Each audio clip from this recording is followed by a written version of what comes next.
Hello to all YouTubers and welcome back to another quick video update. This is day number 5.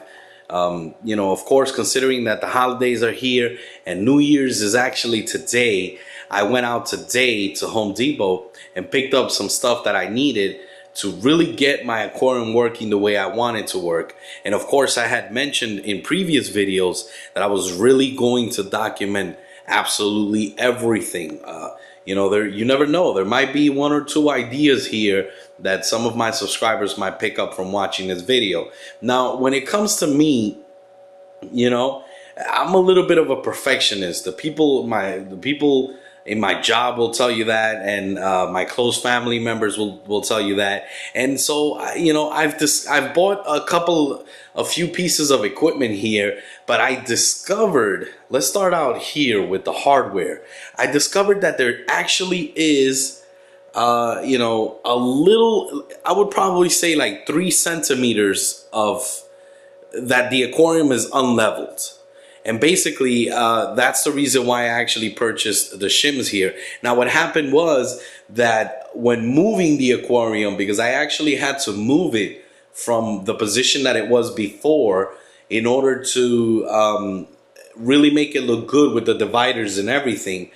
When I moved it to the position where it is now, which is where I plan to continue to keep the aquarium, I discovered that it's actually a little unleveled. And here are the shims. Now, these are the shims that I highly recommend you to get. Now, when I mentioned shims in the previous video, I got like maybe 15 different emails, and some questions were posted in my profile.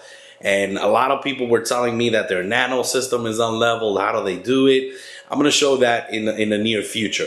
These are the shims that you should look for. There are many different types of shims out there, but different wood kinds. There's cedar, oak, and all of these stuff. These are the ones that are actually going to be waterproof. They're almost plasticky like, and they're composite shims. And as you can see here, because I only need to raise it up a few centimeters, this is what a shim looks like. It's sort of like a elongated triangle, where at the end here it's very slim, and then towards the other end it's actually larger, which will raise your aquarium up slightly. And you need to know how to do this, and I will cover this in a detailed video on how to shim your reef aquarium. That's coming up in the next couple of days. Now, here in the back is, of course, some black silicone, waterproof and paintable, silicone here with the gun in the back. Had to purchase that because, of course, for those of you who have been following my videos, that problem that I had with the old 90-gallon tech tank stand, it's not going to happen with this one. Despite the fact that this one is made out of wood, I want to be absolutely sure that there is no water seeping in through the cracks and the edges of the entire stand. Also, considering the fact that I'm going to be adding this large piece of plywood here, which I've also purchased the paint here. But the piece of plywood here, let's touch up on that quickly. I had like 2 or 3 different subscribers. I don't have the name off the top of my head because I just got back from Home Depot, but I will research it and maybe add your names to the annotations and give you guys a quick shout out, because you deserve it. Those of you, there was 1 individual or 2 who suggested that I just buy a piece of plywood and just drill it in the back of the tank. And one gentleman in particular suggested that I get it a little longer than you need it to be so I can drill it to the back. And that's exactly what I've done here. Let's take a closer look here to this piece of plywood here. Now, there are different types of plywood that you can purchase. This one is actually, what do they call it? Moisture resistant. It's more expensive than the regular plywood, and it has more of an even shape. And for it, I'm going to be painting it black. I could leave it as is, but once again, I'm trying to be perfect with this system here. And so I've purchased a polyurethane and black stain here, which should give it a nice glossy look. sort of what the stand that's there now looks like. And so here's the thing, right? Let's look in the back of the stand here. Let's open up the doors again. I've actually just momentarily put the sump here, but the gentleman that suggested I do this, as you can see here, the back of my stand has these pieces of wood in the back here. And so he suggested that instead of making a even piece of plywood that would fit perfectly here, why not just make it a little longer in the outside past this piece of wood so I can screw it right in. And that's exactly what I've done with this piece of plywood. And so I've measured it so that there is 1 inch of gap in the top, so I can easily throw the wires back there. And so it's gonna work quite well, and I thank you guys for your suggestions, and I will place your names in the video itself. But I have to paint this and everything. I'm gonna take it to the guest room, gonna lock the door, open up the windows, paint this in my house, or maybe take it outside. I don't know, it's really cold outside, but once I paint it and get it together, I'm gonna stick it to the back. I'm gonna show you guys what I've done here. And so onto the aquarium equipment here. Now the aquarium equipment here is hydrocarbon, which I ordered, and here's some ChemiPure on the side. I usually buy them by the bulk, meaning not exactly by the bulk, but I buy a couple. I don't just buy one because I'm buying online. If you purchase an order over $100, it's free shipping, and you're gonna get a lot. This ChemiPure is gonna cost you a lot less money. I mean, I paid for the regular ChemiPure. What was it? I paid $6.30, and for the ChemiPure Elite, I believe it was like 10, close to $11. And the hydrocarbon was really inexpensive as well. And so I will be doing that video on the use of carbon. Very important in marine aquariums. I would not run a marine aquarium without the use of carbon.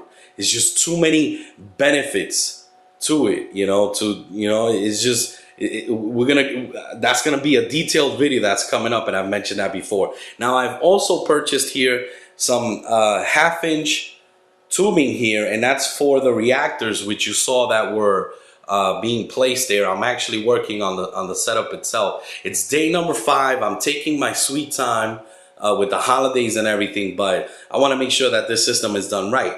But here is what you call a inlet jet, and it's actually it works quite well with my 90-gallon system, and that's because it has that Eurobrace style, and it has 4 holes. So what I've done here is that there's actually 2 of them that are connected here. I'm gonna see if I can zoom in and show you guys, and possibly maybe the light won't. Yeah, you can see it there in the corner. It's actually connected there, but needs the tubing. And so I'm really working hard trying to make this system and build it correctly. Also wanted to mention that there was another individual, which I will also put your name in this video, suggested that I take the Reef Keeper light here, and we're gonna zoom in and take the cord and just swing it around through the top. And I've done that, and it's kind of hiding it really well. Thank you for that. I can't remember your names, guys. That's because so many subscribers now. I mentioned that I had like 260 plus 2 days ago, and now I have 13 and change. So if I forget your name, forgive me, but I will find that comment that you posted, and I will put it in this video. And last but not least, from the aquarium equipment, I got myself the salt. And of course, once I finish with the plumbing and everything else, paint the plywood, silicone the inside of the tank, make sure everything is dry, shim the aquarium, connect all the equipment, add the carbon, hook up the reactors and everything else. Then and only then will I fill up the aquarium with water and add the salt. And then we're gonna slowly add everything else, and many more videos to come, guys. Greatly appreciate the support. Any questions, comments, concerns? There is one thing that I'm missing here, which I'm gonna have to leave now to go pick it up. And they didn't have what I was looking for, and that's some sort of a sealant, a clear, protective, waterproof sealant for the entire wood. And I may actually paint the entire inside of the stand as well. I want to make sure that everything is done properly. This tank is not going anywhere. I'm not moving from here. I love it here, and I want to make sure everything is right. So thanks for all your support, guys. Thanks for giving me thumbs up on my videos. There's probably one or two of you guys who give me thumbs down. That's okay, guys. You know, I can't please everybody, but and the advice that I give you guys, you know, I give it to you, and you do with it as you wish, you know. But thanks so much for those of you who give me thumbs up and those who give me thumbs down. Rate my videos, guys. New York Steelo signing out. Peace.